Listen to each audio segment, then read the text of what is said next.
I've seen kids who are made to take ballet lessons and piano and swimming, but they are totally exhausted. I think I recently came across a case where a primary school child tells us that he's got 13 tuition every week. 13? 13, You only got 4 subjects at primary school, right? yeah. Double. 13 tuition. 2, 4, 6, 8, not even double. Yeah, oh my goodness.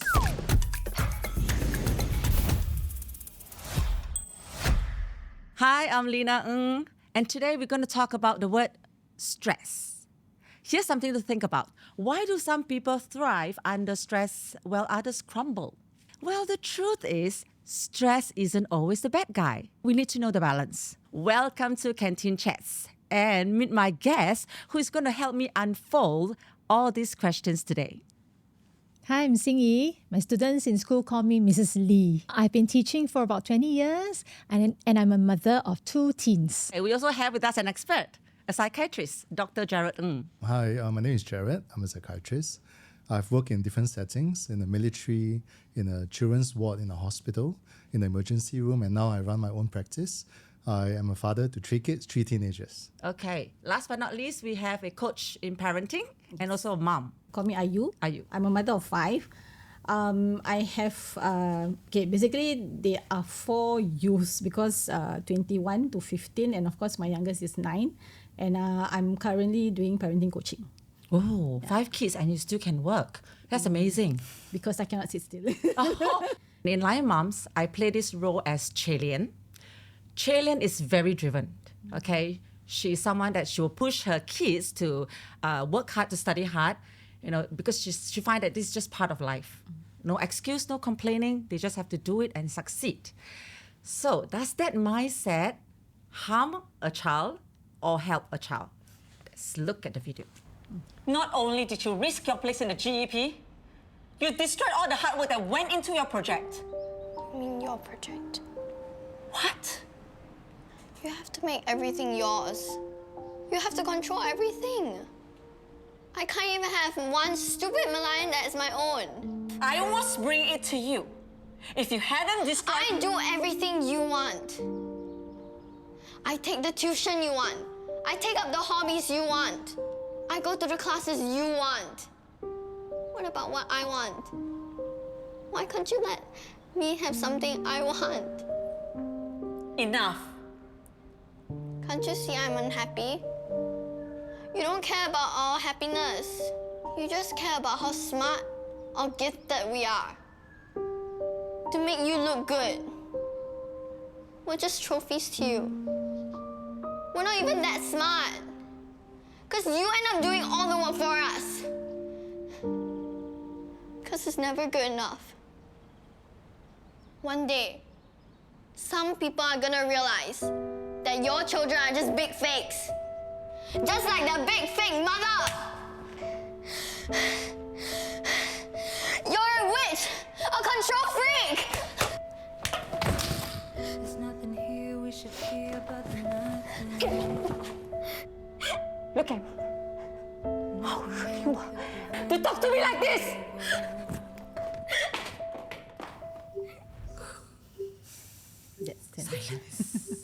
Honestly, whenever I watch this clip, it really breaks my heart because there are many parents like that, right? And usually I see this a lot in primary school where parents tend to help children to do quite a couple of things and to decide for them what kind of enrichment classes they should take. Really, because we want them to succeed, okay? Really for the best interest of the child. But on the other hand, as parents, we also do worry that, if the pressure is too much for them to handle. So, any guilty one here, like me? Was. Okay, what did you do? I recall that period when my daughter, my second one, was struggling with school. And we didn't know until the point where she had panic attacks and all that. And at one point when she finally confessed to me fully what happened, she said, all you asked was whether I have homework or not. You never asked me how I'm feeling that day. And then things like you were never sensitive or observant of my emotions. whether I'm feeling down, whether anything bad happens in school. And I tell you, that period was like, whoa, it was like a huge awakening, but like guilt that came over me when she first told me that. But I believe it had to happen for that switch, because after that, then I was more aware. I think to some extent it kind of like influences me to do what I do now, and thankfully that was like, I think 5-6 years ago. Our relationship is way better now. I think sometimes parents, like especially mom, if you're a stay-home mom, you do that a lot. It's not because we don't care about their emotions or we just want to know what happened in school, but because we have limited time. Yeah. You have a lot of other things to do, and I just want to generally ask them. So asking questions is very important. That we will talk about that later. But like we said, we need to manage their stress, right? There's good stress, there's bad stress. So many of us actually didn't know what is a good stress. What is a bad stress? So, Dr. Jared, would you like to help us to understand? But maybe first of all, we got to understand what stress is. I think stress is really any event or situation that put a strain on somebody's coping resources. So when we talk about stress, good stress, like we call it eustress, EUSTRESS, eustress, good stress. It is really about the stress that makes a person want to do better. Like for example, exam, a sports competition, or even coming onto a podcast, right? It makes someone wants to do better. It helps with motivation, with focus, with resilience. Whereas the bad stress or toxic stress, as you brought up earlier, we call that distress, DIS, is when stress becomes chronic, overwhelming, and it's linked to really this great fear of failure, and it really wears the person down, and then that give rise to physical health problems, emotional problems, psychological problems. So that's the two distinct types of stress that we talk about. The bad stress that you talk about that would show some signs. Can you give us an example of some extreme signs that they will show? That we know that this is not good Okay, stress. so for example, when a child has got physical symptoms such as they will always have a headache, abdominal discomfort, and then there's no medical cause for it. And then sometimes they can't fall asleep, they can't stay asleep, or they keep waking up in the middle of the night with nightmares. We also see children who cry, who become very irritable, and they may even be very socially withdrawn, not wanting to go for activities, family gatherings, going out with friends. And then we do have some kids that we see that they are really trying very hard in class, but they just can't seem to focus or concentrate. And despite trying, then they start to do worse and worse in school. That gives rise to even more scrutiny from school, from parents. Just compounds the problem. Oh dear.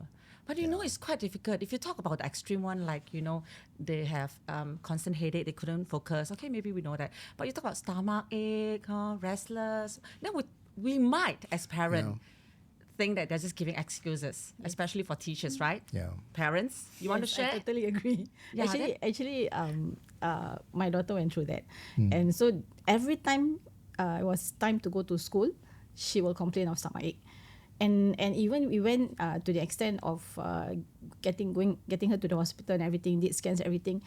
Now that I look back, I realized, it was actually stress of going to school. Yeah. But before that, you thought it was just giving excuses. Exactly. And that was in primary school? No, secondary.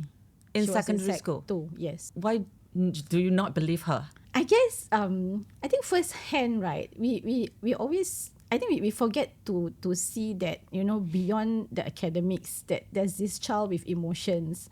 So initially it was just about, you're just giving excuse not to want to go to school. What's so difficult, but just go to school and do your job as a child, to just study. Did she tell you why she doesn't want to go to school? At that time she didn't. Oh, see? Yeah. If the child doesn't speak up, then as parents, we'll naturally take it as it's an excuse. Yeah. So does that happen in school when a student just doesn't want to do something, probably really because he or she is stressed, and the teacher might think that it is like, you're giving me excuses, just being lazy? Definitely, we have students who have long-term absenteeism. And of course, initially, they will maybe they may be texting their teachers, the reason, I can't come, I have stomach ache. It cannot be stomach ache every day, right? After a while, it becomes a repeated pattern. And that's when we see that there's something deeper. Perhaps we need to talk to the child. That's when we work with the parents and we discuss the issue to get to the cause of it. Yeah. Okay, a very good way is to find out from parents and then work together with the child. We can always try to talk to the children to find out if it is really stress. What if the child just doesn't want to speak? Yes, that was very tough. How can we help, Dr. Gerald? Is there a way to make them talk? Then we can know that it is indeed that they are just not happy. Because as young children, I realize that they are going through stress, but they are confused. What stress are they going through? Is it school homework? Is it because they are being bullied, or is it because they just couldn't cope? And they don't know how to articulate it out. So, as an expert for young children, how do we help them to talk it out? I think it really depends on the age group of the children. I think managing a 6-year-old who just entered into primary 1 is quite different from a 14, 15-year-old who is in the middle of secondary school. I think importantly, we have to use age-appropriate language. I think sometimes parents, when you talk to a young kid, we don't go down to their level enough. We talk as though we are an authoritative adult, and then they find it very difficult to tell us. Because I think a lot of children, they may think that if they tell us their problems, we may not love them as much. We may not see them as the good kid that they are. Yes, you're right. Yeah, so this is the difficult part. And I think a lot of times we do assume that children only have got problems with their homework, with their academic results, but we forget that there's that social layer in school. Friendship is important, friends in school, friends in the neighborhood. I think that can sometimes cause distress to the kid as well, not just schoolwork. Of course, they are quite interlinked to one another. Sometimes we also have to be aware of situations like bullying. I think the child can be bullied in real life as well as online. Cyberbullying is a problem in Singapore as well. So I think we have to know the child rather than when we sense that the child is not well, then we try to get an answer out of them. And a lot of times they end up looking more like an interrogation rather than a conversation between kids and parents. Yes, I do agree. Is there any other ways that we can help them to express their stress? Teachers, is there any ways in school that you can think of? Usually, I think for our students, we usually find someone whom they feel safe to talk to. If they're comfortable with that particular teacher, you realize that the teacher will just approach the child. They can talk about anything under the sun. Sometimes they don't go directly to the topic. I learned that this is a technique. So we will talk about things that they're interested in. What have they been up to? And then from there, we slowly move it towards the topic. When they're more comfortable, they do talk and they do share if it's someone they're comfortable with.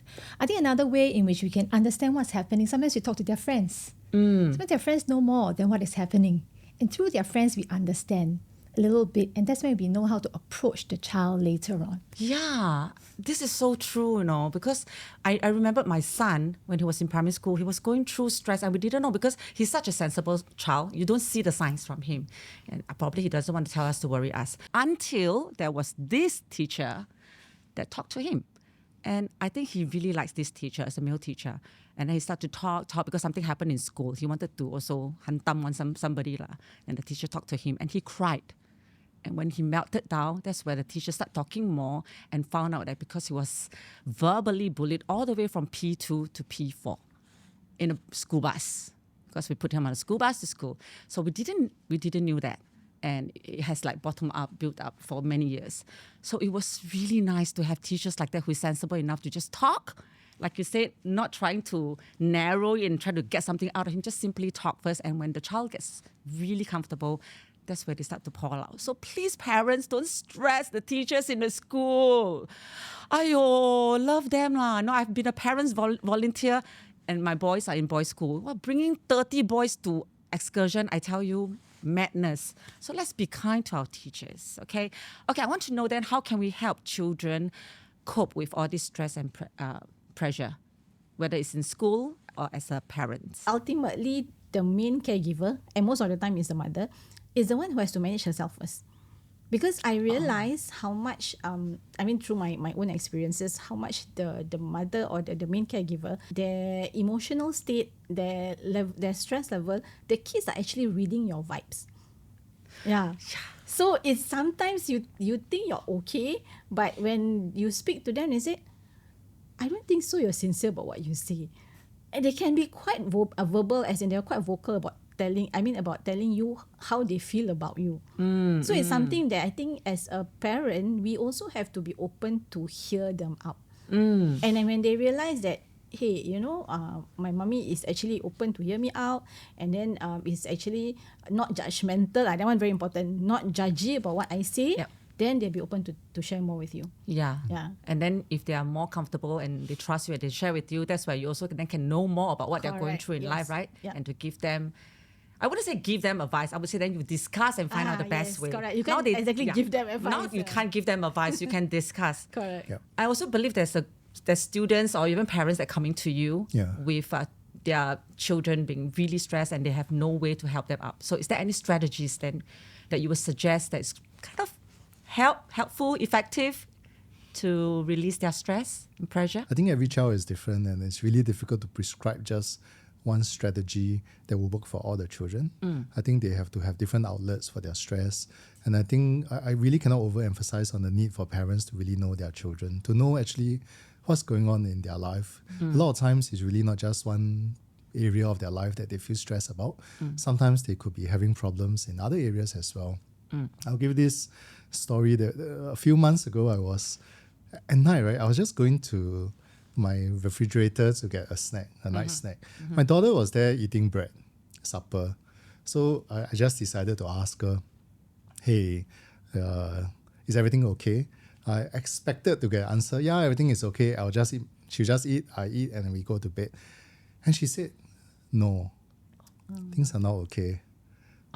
My heart was like, this is the time to be a psychiatrist and the time to be a father. So I sat down with her in the kitchen that day and we had a conversation for about an hour. My daughter was 13 years old at that time. And it turned out that she's having some issues with her friends. So I think I decided that I need to hold back on advice giving. I'm not there to give solutions. So I just listened to her out and we went through what's the different possibilities, why her friends would behave a certain way. We went through different scenarios of what she can do, the pros and cons. And it was an hour later. And I thought that was difficult. Even as a psychiatrist, I found that was such a difficult thing to do, to hold back on giving advice. So I think for parents, parents really do need to know their children. And as much as we say that quality time is important, I think quantity is also important. You can say that I give 10 minutes of time every night to my children, but that's really not enough time to get to know your kids.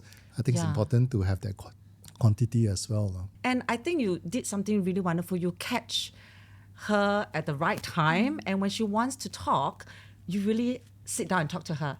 Some parents can just say, okay, I'll talk to you later, I'll get back to you later. But the later never come.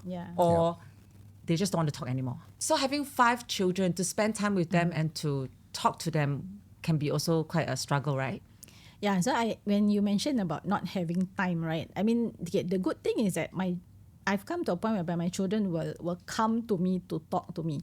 And I realized that the girls will always be the more upfront, more vocal. So I think I did mention just now that my third one is the quieter one. And then it gets, when they get to their teenage years, they become even more quieter, withdrawn. So that was when I realized that, hey, I need to make more effort. So, and I noticed when the girls are coming to me, he would just walk away. Then he wanted to say something, then he would just stop. Then I realized that when it's quieter, when the rest has gone to sleep, I will actually go to his room and speak to him. And to a point that after a while, he actually tells me, I want to tell you something, but after everyone is asleep, can I have one-to-one time with you? And I realized the boys tend to do that. Anything else that you think is important to note? I think as also when they approach teenage years, I think we shared a little bit about that earlier, they may not naturally gravitate towards the parents anymore. It could be a teacher, it could be a favorite uncle or auntie, it could even be the grandparents. So I think sometimes if parents think that they are the only one that the children can go to, it becomes very difficult. So I think to understand that the kid may go to other sources, and we just have to make sure that these other sources of help and support are reasonable folks. And you have to be close to all this support also. You have to know who they are minimally. Okay. I think it's important. Otherwise, they'll go to just this. If they go to unsavory characters, then it becomes a problem. Yeah, I want to be friends with my son's friends, so that when I cannot get anything out of them, Then I go and ask his friends. I say, come, auntie, what do you all do recently? Anything happen? Is he stressed or why? They help? What to do? Things like that. Sometimes from their friends, you can get a lot of information. Right? Okay. I also think that resilience actually helps children to manage stress better. So is there any strategies from school, from the teachers, that we can build resilience in the students to help them better cope with all this pressure? I think we believe in taking a strengths-based approach, in building resilience. Basically, we want the child to look at what strengths is it that they have within them and also resources outside of them. So there is this framework that we use: I am, I can, and I have. I am as in who are they, their belief system, what they think about themselves. So developing this positive mindset, growth mindset. I cannot do it now. I cannot do it yet. But if I put in the effort, perseverance, in time to come, I can do it. So that's the mindset. I am. I can. The skill sets. So we equip them with skills, social-emotional skills, problem-solving skills, emotional management skills, understanding themselves so that they can manage, with this set of skills. And finally, I can. I have. I have because I can tap on resources. I can look around. Maybe I want to talk to my teacher. My friend can help me. So, and having this supportive, caring environment will allow them to grow, to allow them to not be afraid to make mistakes, and therefore build resilience in the long run. To me, I realize as parents, we have a tendency to just want to do it for them. Or for that matter, cannot accept failure. I think everyone has spoken about how need to have failures, which is essentially what the word resilience means, right? The ability to bounce back. I think sometimes when parents really have to refrain from stepping in, from giving solutions or taking over the task altogether. I'm very sure that if parents take over, it can be faster, it can be a better quality work, but yet I think the child doesn't learn. So I think as parents, it is important to work together with the child to find the solution. Not be in such a hurry to remove all the obstacle for the child. Not to remove it fast. I guess if it compromises on safety, we should remove it. But if it is something that is in the way, maybe get scolded by teachers, I think it's okay to let the child go through. I think I was just sharing just now before this podcast began. I had a patient that was always late for school, and as a result, the family members, the helper, has to wear the uniform for the child, wear the shoes for the child. Why? Otherwise, he'll be late. Help him wear the shoes and uniform. Wear the shoes and I thought uniform. the helper wear the uniform and the shoes, go Yeah, to school help the for him? child wear, and the child is in late primary school. Okay. Then I was asking the family that if you don't help the child, what will happen? Oh, he'll be late. Then I said, so what if he's late? Or he'll be scolded. But then the child might learn, you see. And then if the child is always late for school because he wakes up late, then we have to evaluate what actually is the problem. Why is the child going to bed late? Why is the child not waking up on time? Yeah. Because if we keep trying to solve problem for the child, every day he's early in school, but the child is not even learning very simple skill like buttoning shirt, tying shoelaces. Yes. I know it's an extreme example, but you can imagine how this plays out. I've seen friends and patients, family that do science project, do art project as though it is their own project, Yeah. I've seen that happening before. So I'm the guilty one too. I'm so sorry. I do that in primary school, because sometimes it's graded. Then you just want to help them to gain more points. So your advice is let them do it on their own, right, teacher? Yeah, if it's not a good looking project, then so be it. Yeah. I think it's good to keep a longer term perspective, not to be so short-sighted in wanting them to do well now, but to prepare them for, there's a saying, right? We don't want to prepare them for the life of tests, but we need to prepare them for the test of life. Yeah. Well said. That what is to come in life. So I think that's our role that's our role as educators and as parents. We want them to prepare them for life. Yeah. So if we can keep a longer term perspective, I think it helps. So it's exactly like what the video has shown just now, that Margaret, she has a project that she needs to do, and then Chay Lian, being that typical driven mom, just wanted to have her way of doing it, so that because she doesn't think that what Margaret is doing can help her score or be shown as a good project. So Dr. Jared, you should have parents and students like that. I do see a number of parents and kids who go through that. And I always tell the parents that the child cannot be the unfulfilled you. I think a lot of times the parents want the child to do well or to take on certain roles and projects because they never had the opportunity to. I don't think parents have bad intention. They want the child to score well, do good. But I think that sometimes then put a lot of stress on the kid. I remember some time ago I was working in a hospital and the child was admitted to my service because she actually entertained thoughts of life not worth living. Dear. Yeah, she started to question life and it turned out that she was very unhappy with her appearance. And we asked her, it's not about schoolwork. She was doing quite well in school, but she was very upset with her appearance. She said, I'm not as pretty as mom and Zeze. And then she got very frustrated because the mom signed her up for slimming programs with a slimming center and she was in primary 5. Yeah, so it can be as extreme as that. The person's self-worth, self-image is all tied to comments from other people. Yeah, So it what can... advice did you give to her or even her mom? I think, of course, we have to speak to the mother and explain that this is what's going on. I think the mother didn't recognize this. I think the mother, again, had good intention. She said that, I don't want my child to get chronic diseases next time. I think this is for her health. But I think she didn't understand that that's putting on a lot of pressure on the kid. And again, we created an opportunity for an open conversation because the child never mentioned it at home before. So everyone thought that she was stressed because of bullying in school, teasing because of her body image, but it turned out that actually it came from home.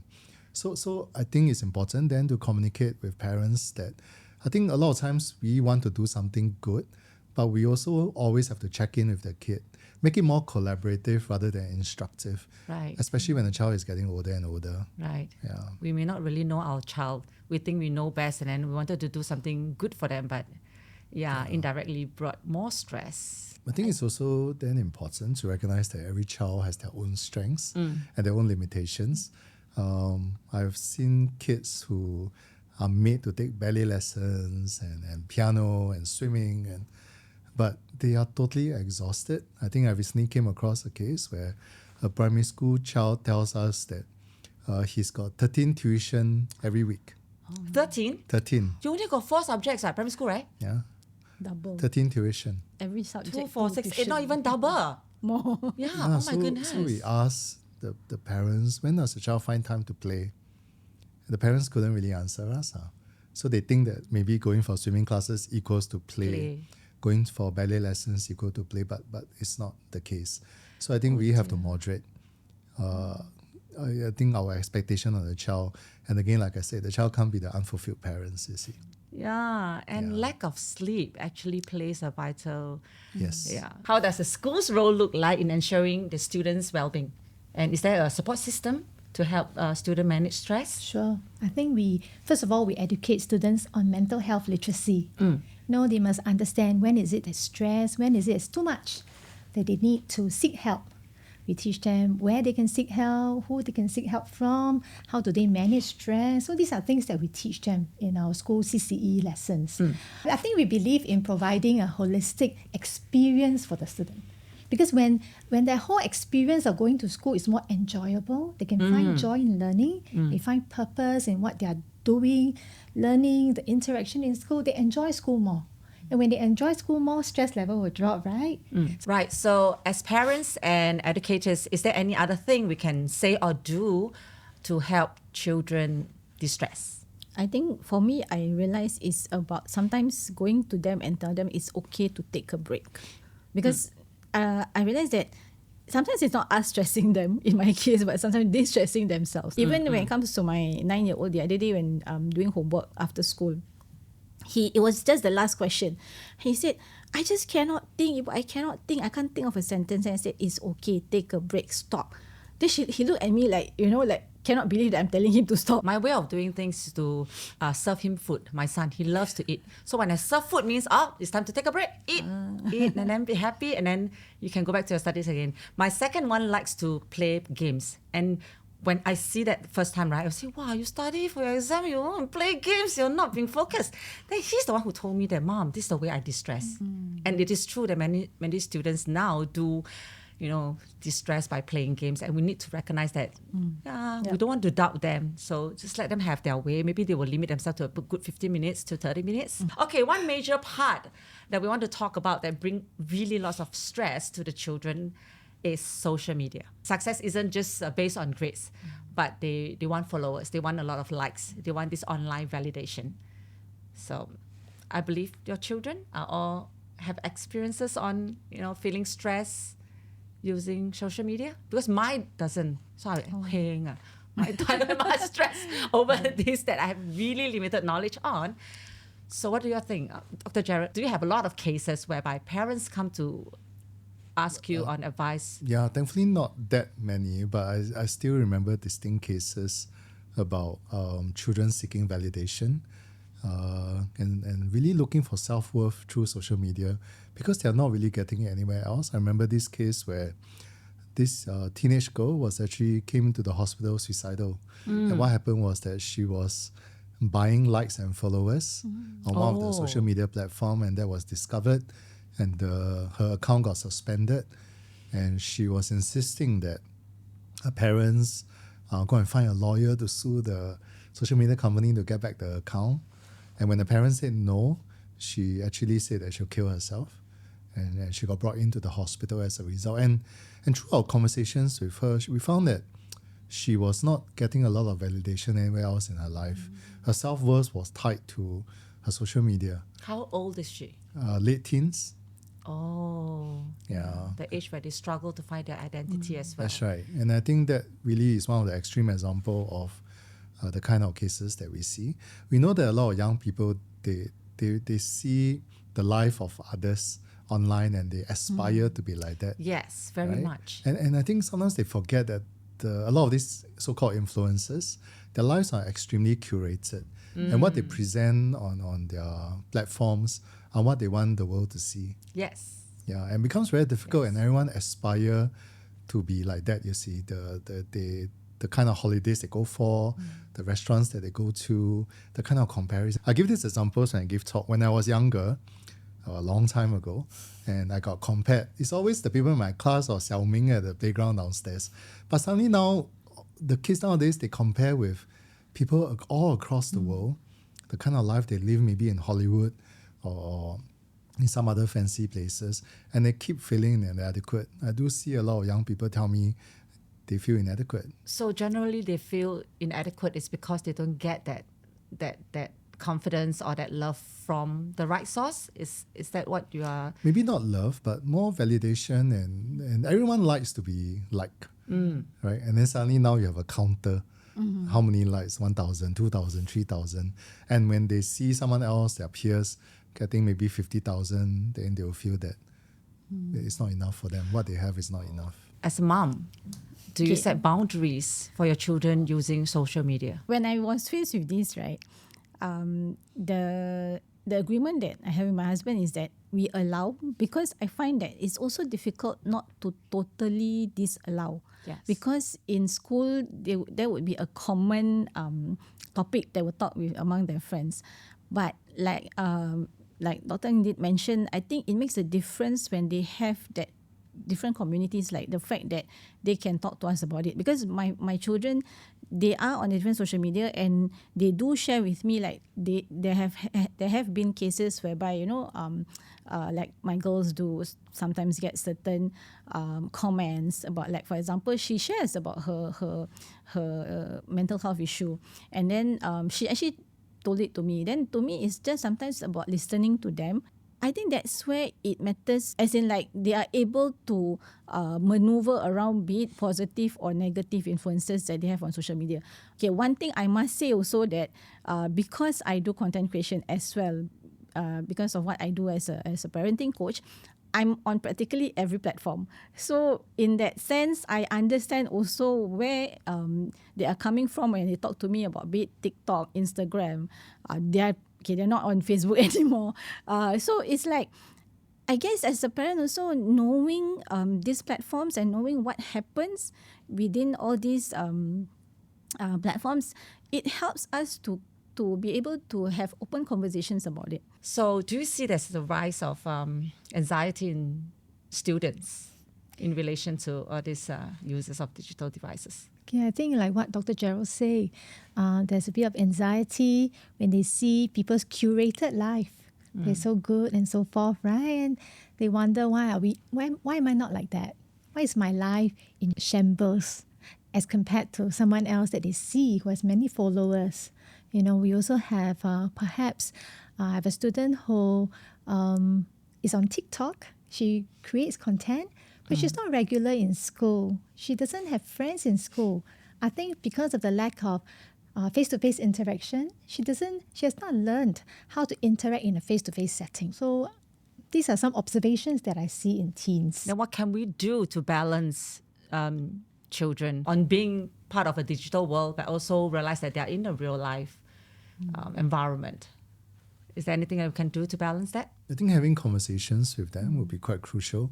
I had to explain to my children about algorithms, that if they like something, they would just keep coming back. And they need to be able to break their algorithm or reset it. Like I know now some social media apps allow the algorithm to be reset, erase your past history so that you start afresh. I think that's important. I will ask them to check in with parents if they ever see something that is controversial or they are not comfortable about. And the other thing is don't believe everything that they see. And don't try any of those social media dares or things like that. I think those are extremely dangerous. We only allow our children to have social media accounts when they hit upper secondary. And one of the rules is that your parents must be one of the follower, and you cannot set yourself to private. Okay. I think if we do that, you break our trust. And so far it's been okay. We've been able to see what our children post online and what they like, what they make comments on, we could see. I think this is one of the agreement that we had before we allowed them to have. And again, with 3 kids, whatever we give to one, we must make sure that everyone is the same. We need to be consistent. So even though my youngest, he always asks for it, then he say, no, you got to wait until you're sec 3, like your brother and sister. So do you all set screen time? Yes. So we set screen time. I think now the devices are all very advanced. Not only can you set screen time, you could even set like detector for compromising photographs. I think Apple has that function. If your child sends or receives nude photos, you alert the parents. And we still make sure that all our kids, even my oldest one, have to ask for permission to install certain apps. So let's do one final round. Can you all please give one simple and powerful piece of advice to our students, teachers, or parents on how to manage stress? I think it is to build a strong, solid and supportive relationship with your child. I remember the late educator, late Rita Pearson. She has this quote that inspires me a lot. She said, every child deserves a champion, an adult who will never give up on them, who believes in the power of connection, and who insists that they become the best that they can ever be. So my advice to parents and teachers would be the champion for the child. Because when the child feels secure with you, when they're validated, they're valued by you, they can navigate any life challenges. Thank you. Dr. Gerald Ng? Stress, we want to talk about stress, right? I think what is stressful to one person may not be stressful to another, so we cannot be so quick to judge. And importantly, what is stressful to a child today may no longer be stressful tomorrow. So children are resilient as well. And I think as adults, as parents, educators, I think it's really our role to support them. Yeah. Well said. Are you? I think to round it up, it's really connecting with our children. Like what we mentioned, knowing their strengths, knowing who they are, it's really about connecting with them. And I think most importantly is connect with ourselves first, because when we are aware of how we are, we can connect better with our children. Yes, and at the end of the day, we want the same thing for our children, and that is for them to be healthy, happy, and successful. Thank you so much once again to my 3 guests for your time and insight. Well, if this episode resonates with you, please share it with someone who needs to hear it. And follow us for more episodes of Canteen Chats, where we dive into big conversations on parenting and education and everything else in between. till we meet again, keep your mind healthy and happy. It is as important as any achievement.